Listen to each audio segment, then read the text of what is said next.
Yes, thank you very much, Bart, for the nice introduction. Hi, everyone. As you said, I'm Adrien Guillore, PhD student since some months. Uh,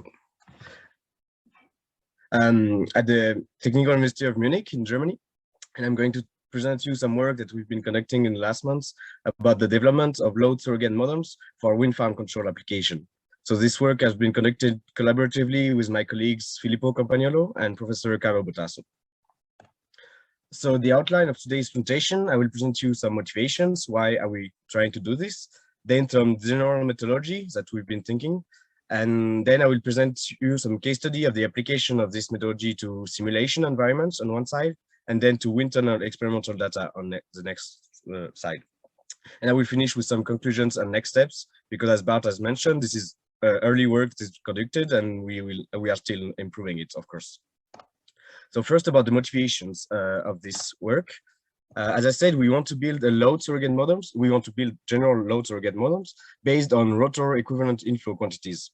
So first of all, why a surrogate model is to be used in load-aware wind farm control applications. This is what we are trying to do with my research group in Munich and the application of it, because mostly wind farm control has been gaining a lot of attention in the industry due to the potential of power maximization. But there's still a research gap in the effects of wind farm control on the loads of turbine, which are slightly a bit more complex to estimate, because estimating the fatigue and loads of turbine require detailed aero-servo-elastic simulations. So for this, we think that building surrogate models can tackle this challenge, because once they are built, they can be applied in a very fast way in computation, either in live control or in offline optimization of wind farm control. So the specificity here in our idea was to base these load surrogate models solely on the measurements of what we call the rotor-equivalent inflow quantities, which will be called named REIQs in the following presentations, as well as local control actions.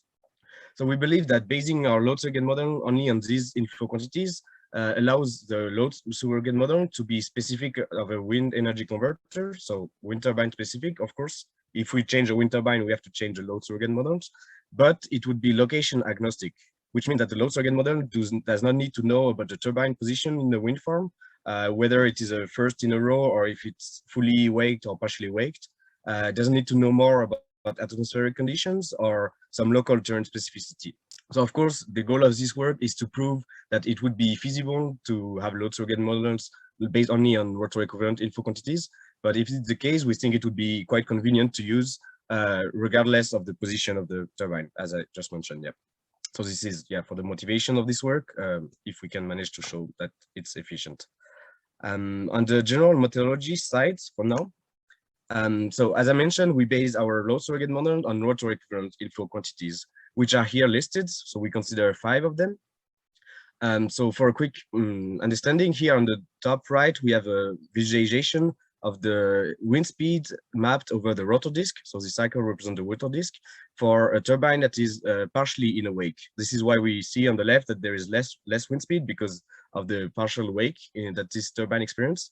And this plot on the right is the turbulence intensity, which is also higher on the left.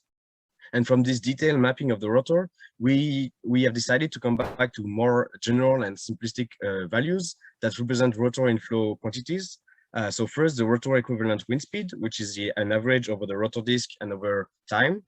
The rotor equivalent turbulence intensity, which is also an average value of over the rotor. We also consider that the vertical shear, which is considered as a power law, as is visualized here on the bottom, is one of the quantities that is important to know to determine the laws. Then also, of course, the horizontal shear, which we consider as a linear shear, as visualized here in the middle. It's also an important quantity in order to estimate whether the wake is full or only partial wake, or not waked at all, for example. And one last thing that we included is the yaw misalignments of turbine. So these are the 5 inputs that we consider for load surrogate models. We could also think of including upflow angle, or as mentioned before, other power rating, derating, but for now we only have based on these 5 inputs. So the general methodology here, the approach is schematized here. So in order to, so what we want to do is to get an estimation of the damage equivalent loads, as we call DELs. For this, generally, typically, we need a model of the wind farm plant. So either it can be in simulations or wind tunnel, which have been yet implemented, as I will present later, or it could also be full scale. But it needs either detailed simulation or detailed test. So the idea is that we cannot always run this detailed simulation or test. So we want to build a load surrogate model here at the bottom. So from the wind farm plants, first, of course, we have to build the load surrogate model. But then once it will be built, it could be used without having detailed simulations. But first, we need to extract the so-called rotor-equivalent inflow quantities and the damage equivalent loads for each of the turbine. And then we can build a load surrogate model which map the rotor-equivalent quantities to its equivalent dams using a neural network. And then once we have predicted dams from the load surrogate model, we can compare with a reference values of the dams from the wind farm plant model to be compared for validity of the model. One important thing on the methodology is that to estimate the rotor-equivalent quantities, there can be different approach. So we can think of using flow sensors. So mostly in the simulation environment, we can use virtual probe to map the inflow quantities. In a real case application, we can think of using LiDARs or others. But other possible use that we are thinking also with a group of research at TU Munich is to use load-based estimator of these inflow quantities. So for example, the sector effective wind speeds methodology or load harmonics methodology that has been developed in the last years in research. So we think that with this load base, we can also estimate these rotor inflow quantities. And this will be used as well in the wind tunnel application. So this was for the general approach of the scheme that we are thinking to use. Now I will present to you how we have been applying this thing in the simulation environment. So we had a simulation setup using the middle fidelity simulation tool FAST.Farm developed by NREL, which allows, it's a middle fidelity which allows reasonable computational time with still having the wake effect included, because it's composed of individual fast simulation for each of the turbine with engineering models for the surrounding flow using engineering models as dynamic wake rendering. So we consider 3 wind turbines, which are 3 megawatts IES-37 reference turbines that we place in different positions to consider different wind direction. So here, as is visualized on the top, we consider a wind direction of 0, where the wake are fully aligned. Whereas, for example, if we go for wind direction of 5 degrees, the turbine are only partially in the wake of the upstream ones. We have a large domain to fully catch the wake deviation, and we consider a simulation time of 10 minutes. So all of the rotor equivalent quantities as well as the damage equivalent loads are for 10 minutes, short-term terms. And one important thing is that we need to run 6 turbulence seeds in order to have enough convergence of the statistic for the turbulence flow. Because yeah, here on the 2 bottom plots, 2 right plots, we have a steady wind. This is just for visualization here on the slides because it's easier to visualize with steady wind. But of course, in the simulations, we consider turbulent flow with a TurbSim. So it's a bit harder to visualize, but it's much more realistic, of course, for the computation of the fatigue of the turbines. And so as I said, to build our load surrogate model, we first need to build a data set. So for this, we have selected different configurations of inflow. And so as for 2 different turbine spacing, 4D and 6D, different wind speeds, different turbulence density, different ambient vertical shear. And as I said, also 20, I think 20 or more, 9 wind directions in order to have different configuration of wake overlap. And we also have included yaw cases of wind turbine of the front turbine and of the middle turbine. So it came up in the simulation base, it came up to 4,000 cases of we can map the rotor equivalent inflow quantities to the damage equivalent load in order to build in our load surrogate model. So quickly, I can here illustrate to you how we have been extracting the rotor equivalent inflow quantities from the simulation base side. So as I said, we use virtual probes in this case, whereas in the wind tunnel, we will use a load-based estimator. But here in this case, yeah, it's virtual probes. So basically from the fast simulation, we can map the time series of wind speed along the blades. And we use the fact that these sensors are actually turning with the wind turbine blades. So then we can come up with noting every 10 degrees the azimuth angle. So we can map the overall wind field along the rotor disc by noting the wind speed at each of these points. And this allows us, by averaging over time, to come up with a mapping of the rotor of the wind flow over the rotor disc. So here on the top, we have the wind speed for each of the turbine 1, 2, and 3, as they are aligned in this case for 0 degrees. And we can see that because of the wake, of course, turbine 2 and 3 have less wind. And from this mapping, we come up with what we call the rotor-equivalent quantities that are here in this table. So don't want to bore so much with the numbers, but it's just about the methodology. Then, yeah, from the map, we come up with the rotor-equivalent wind speed, the rotor-equivalent turbulence intensity, and then we use the sector effective methodology in order also to link it with a load-based estimator. And this is also more convenient. So we split the rotor into 4 sectors in order to determine the vertical shear and the horizontal shear. So here in this case, we have fully aligned turbines. So we can see that the horizontal shear is very small because they are fully symmetric wake. Whereas if we just quickly go to a case where we have 5 degrees wind direction, we can see that the wake is clearly only on the left of the turbines. And this effect is catched by the horizontal shear because they are, yeah, it's higher. So as I don't know, I mean, the thing is that these numbers, of course, are fake values that we are representative, but we believe that the knowledge of those should be enough to determine the fatigue of each of the turbine. Here quickly, yeah, from the simulation, then we determine the damage equivalent loads. So for this, we use the classical rainflow counting algorithm. So this is that from the load time series, we count the cycle and we determine the 10-minute short terms damage equivalent loads, considering the most classical choices of 2 million cycle and the Euler exponent. One important thing is that we need to run, as I said, enough seeds of turbulent wind field, because 1 is not enough to converge. But so we visualize the convergence of it if we go up to 8, and it seems to still be changing a bit. This is, I think, a well-known problem. I mean, the simulations that it's quite complicated to make converge fully the statistic.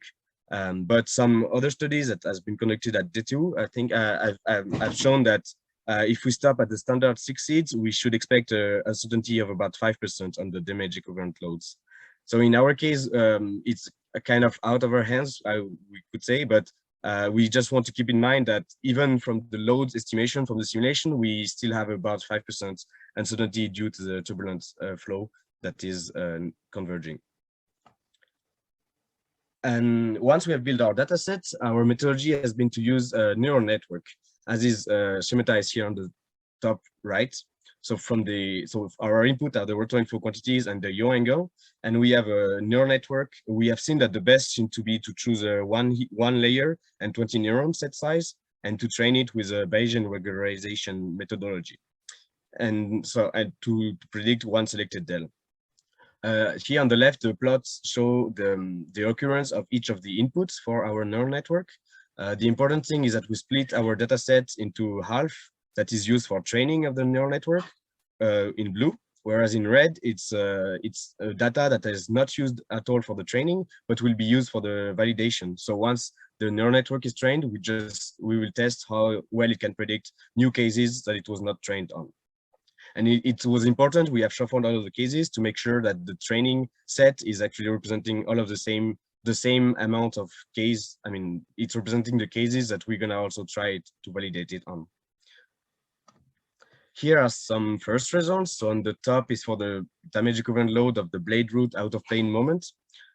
So we can see the predicted output by the reference output. And again, in red is validation data that have not been used in the neural network, but still we can see that the neural network is able to predict the fatigue based on the rotor-equivalent inflow, even though it was not trained on this. And we obtain scatter index. So this is the value we use for judging our load surrogate model, which is the root mean square error in percentage of the mean.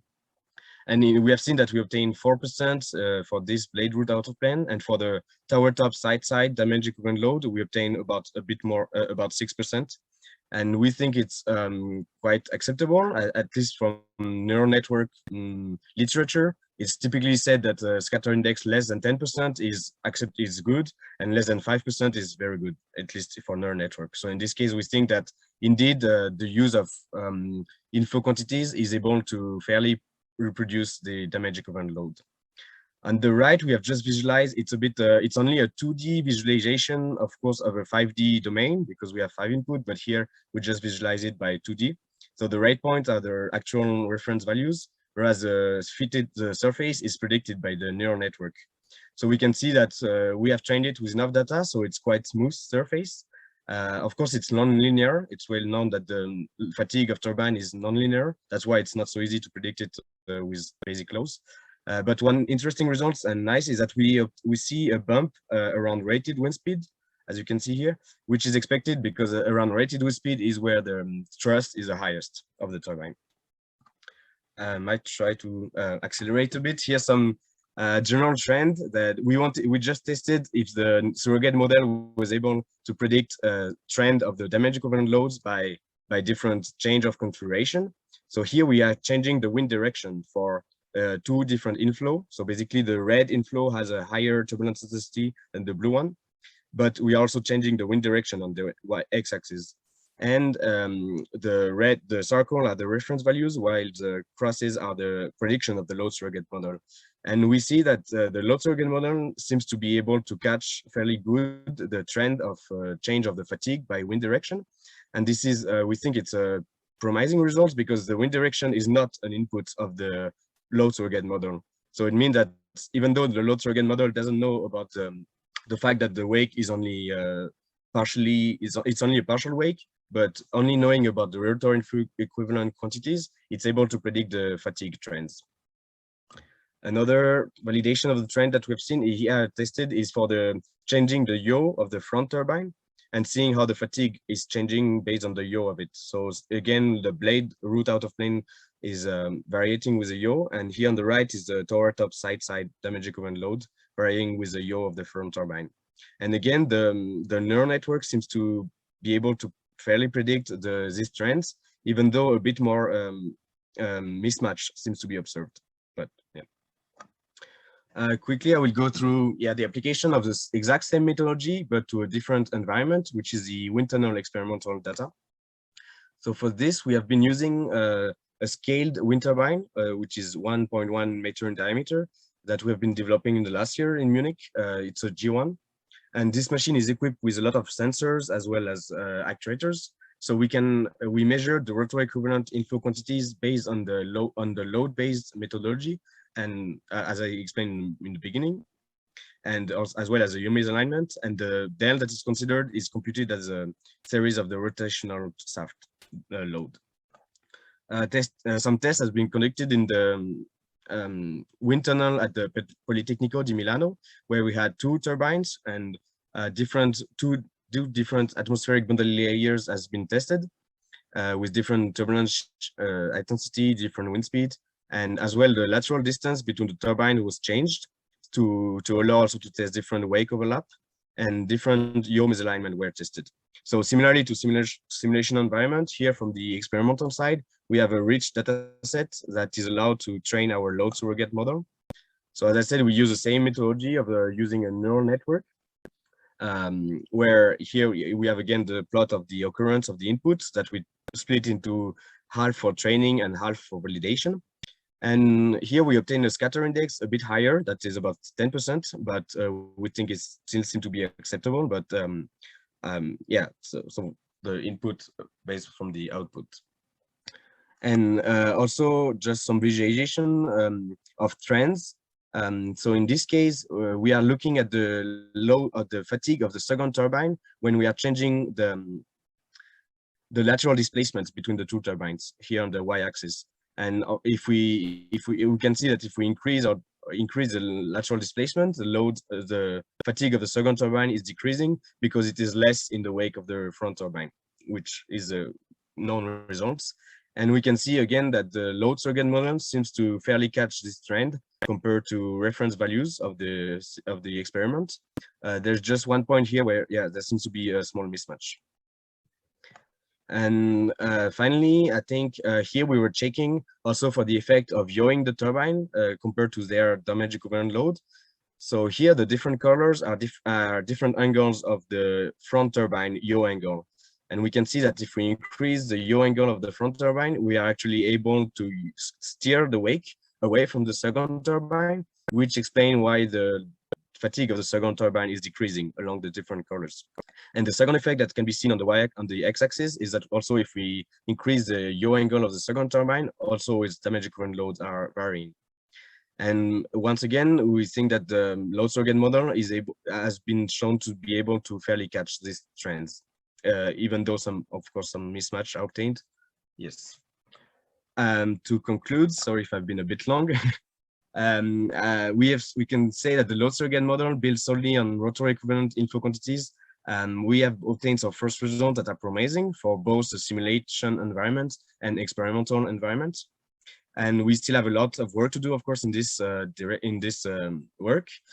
So first, we want to understand more of the impacts of all of the rotor-equivalent inflow on the damage, and we want to understand more on the reasons for mismatches. We want to further validate the model, and maybe we are thinking in the future also to apply it to full-scale field data to see the application. Maybe we could add some control degree of freedom, for example, power derating or IPC.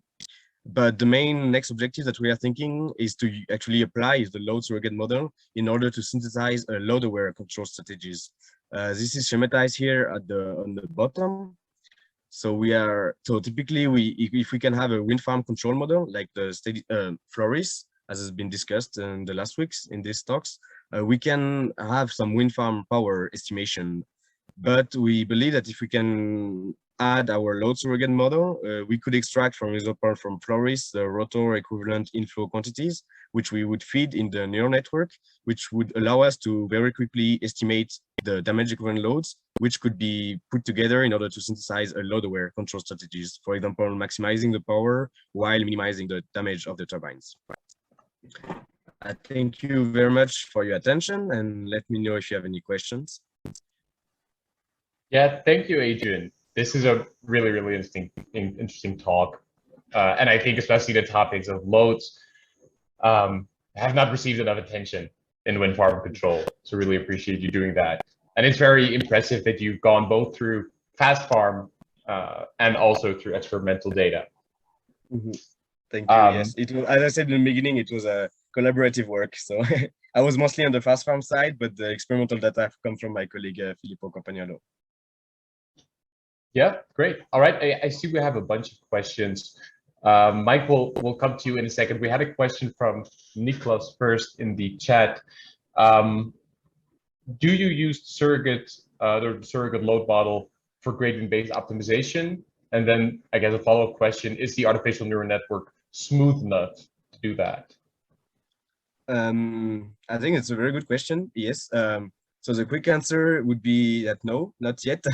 As I said, this is the next step that we are thinking to actually use it as a load-aware control strategies. So indeed, we would maybe do gradient-based optimization based on how can we change the wind farm control strategies to minimize the loads. But we haven't yet started to test it. So I don't know if it would be, I mean, we have to see. Yeah. On the smoothness, I think we had the idea of checking at least, even if it's only 2D, but this is also why we wanted to check the surface. Because I remember that first, it has been running during months. We only had 500 cases. It was clearly not smooth at all. It was really with a lot of bumps everywhere. Whereas we could see that when we started to have enough cases, 1,000 to 1,500, the surface really started to be smooth. So I think if we have enough cases to train our neural network, it should be smooth. But yeah, I will see in the next months if we can apply it for optimizations. Yeah, great. All right, Mike Howland. Great. Yeah, hopefully, can you hear me okay?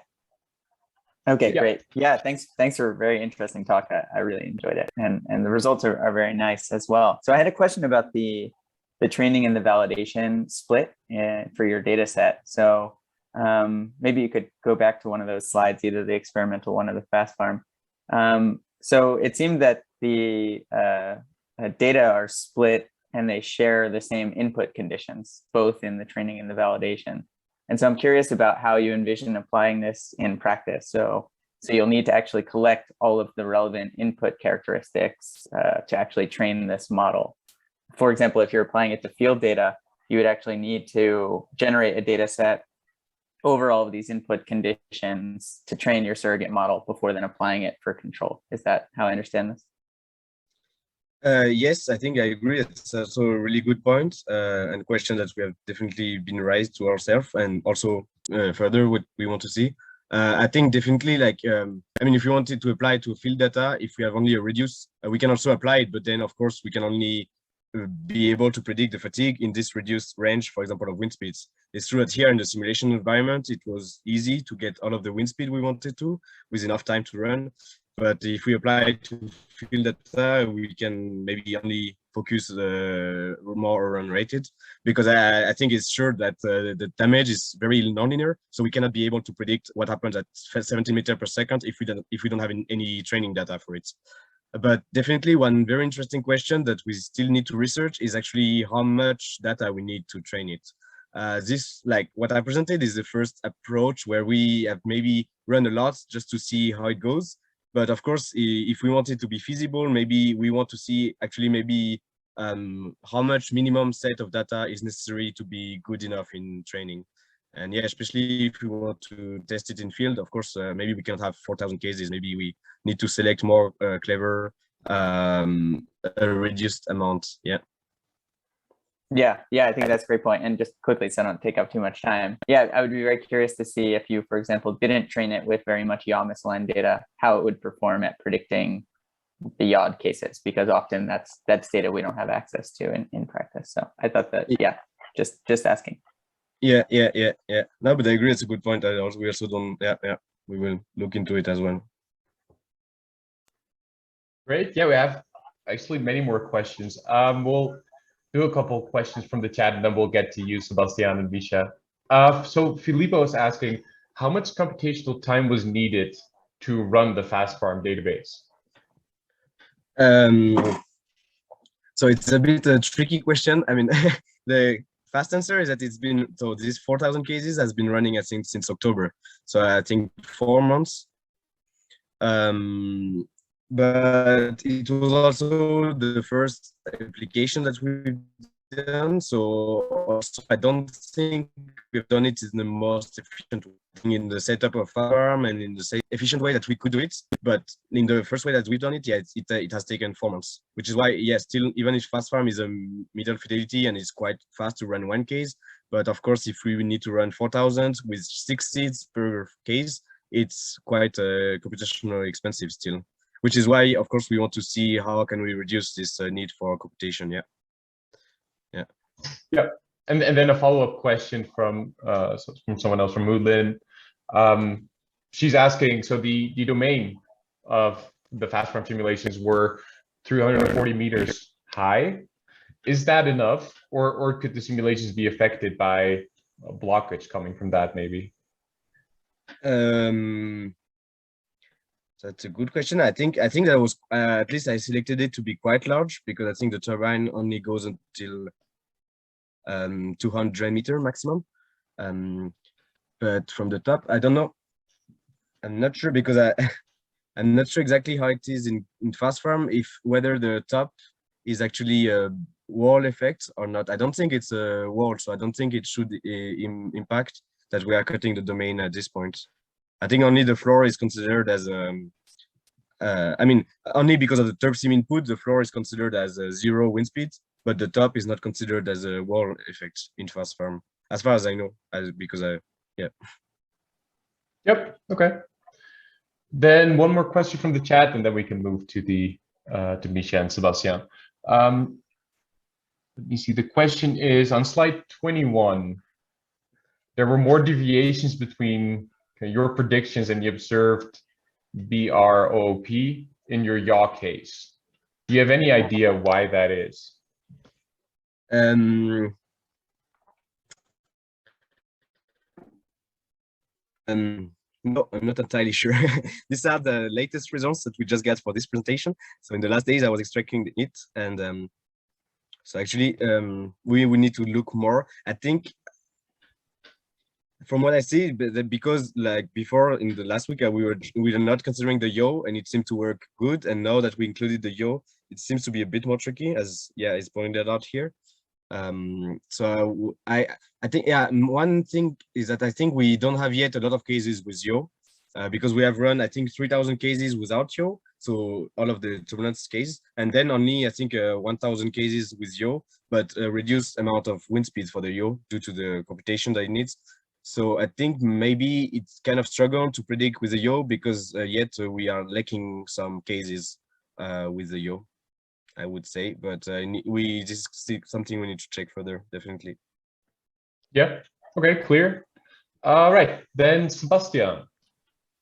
Yes, thank you, Adrien, for your very nice presentation. I have a question about, because you now develop this surrogate model to predict the damage equivalent loads, and then you already say, okay, I can maybe use this for controller synthesis. But do you also see any opportunity for real-time implementation of this load surrogate model in real wind turbine control solutions, such that it's evaluated in real time in a wind farm? I'm not sure to fully understand, but I think this is the idea that we have here to do like maybe real-time wind farm control that would actually like, I think we were more thinking about it on the wind farm level, because in my PhD research, we are trying to do wind farm control. So in the wind farm level, having a wind farm controller that would be able to know about the loads based on this load surrogate model, and then order wind farm control strategy based on also on alleviating the loads. But I think it might also be applicable on the wind turbine level. But I think on the wind turbine level, it's like it's not that we can control so much the inflow that is gonna come to the other turbines. This is why I think the wind farm level is more that we can change if we yaw or if we derate a turbine, we can influence what will be the inflow quantities of the downstream turbines, which maybe from the load surrogate model, we can see that it will decrease its loads, I guess. I don't know exactly if it answers the question, but Yeah. So I think I was just a little bit confused by the controller synthesis, but okay, then I understand. Thank you. Okay. Yeah, Misha. Yeah, thanks for the really interesting talk. I guess I had a couple of questions. My understanding is that you would need to retrain this model for a different turbine. Is that correct at the moment? And so I'm wondering whether even if it would affect the prediction accuracy, whether it's also possible to just consider a couple of kind of characteristics of wind turbines as input to the surrogate model. So say the hub height, the rotor diameter, and maybe the rated power of the turbine, or something, some combination of turbine characteristics, so that this one surrogate model could be used to predict loads for a variety of turbines. Yeah, I think that's a very good point. I actually never thought of it, but definitely, like to the first question, the answer is yes. That up to now we will need to run again the load surrogate model for another turbine. I think maybe we could test to see what if we use the same load surrogate model to another turbine, how much mismatch would there be?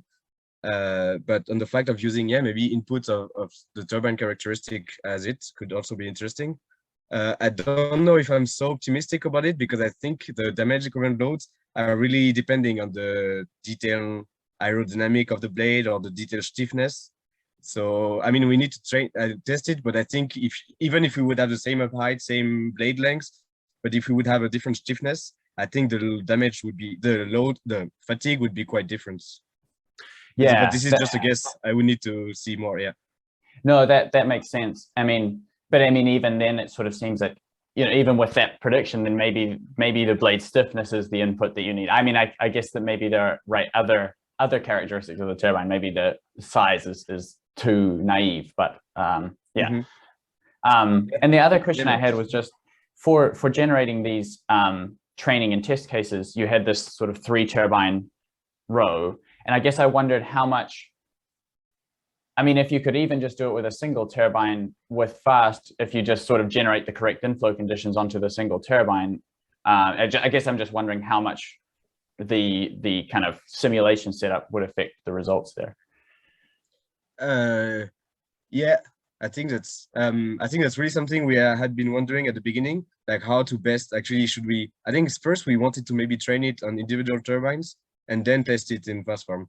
But then I think what we thought the nice thing with FAST.Farm is that actually we are not fakely inventing the inflow, but the inflow comes actually from the wake.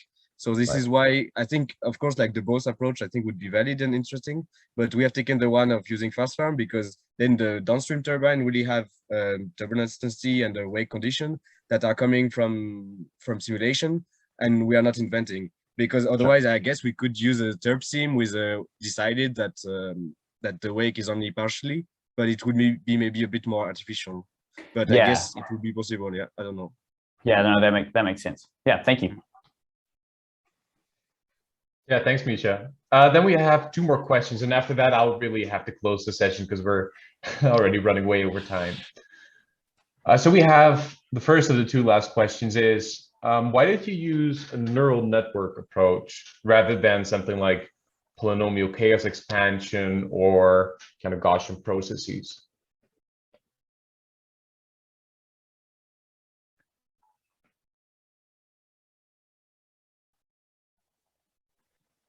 Yeah. I think I didn't catch fully the end of the question because it was lagging.